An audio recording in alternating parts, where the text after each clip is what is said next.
chwalo ng'urgi e doho. Koro kineno gik madhi timo the first time en ni wadhi bedo gimoro ni pre-trial conference bang' ndalo aboro. Chakre service kose jok mane odonjnegi ose migi otese, inyalo migi otese personally kata mane through oboke kata ma nation kata standard. Then gin gi ndalo 4 mar respond gi ne petition no. After mano wan gi gimiluongo ni rejoinder ma jok mane odonjo kendo nigi 24 hours tene ni odiochieng' achiel mar wacho gima ginyalo respond go ne jok mane gidonjo negi.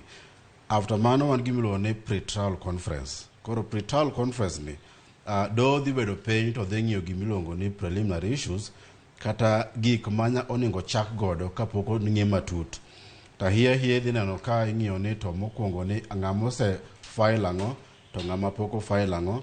Mar ariyo ichak ing'iyo ni to nitiere gimiluongo ni interlocutory applications kata gin kwayo matindo tindo achiel kod kacha gik miluongo ni kata ni ng'ato dwaro bedo friend of the court. Professor Bonyisi luongo ni amicus curiae. Mago gik ma preliminary issues ma court nyaka ng'i, court nyaka frame kendo contested and uncontested issues. Court nyaka ng'i kendo ni to wan gi petitions aboro. To petitions aboro gi wan gi jok modonjnegi to ineno ka those petitioners gidonjo ne nyaka individually the commissioners. Matiende gimbe nyaka gimanyo kindegi. Koro court in terms of pre-trial conference bo ng'iyo ni to ere okinde madhi wuoyo.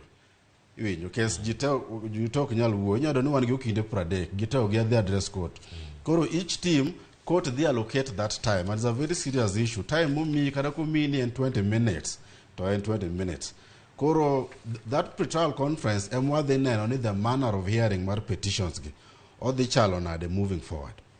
Kamano e chal mar wach odiochieng' manyoro ka gigi duto ne timore Uganda ne penjore ni boxi mane ni kata maromo 300 kata gabero gi kalo kanyo kore makelie Professor Ben Sihanya ne intiere kar kacha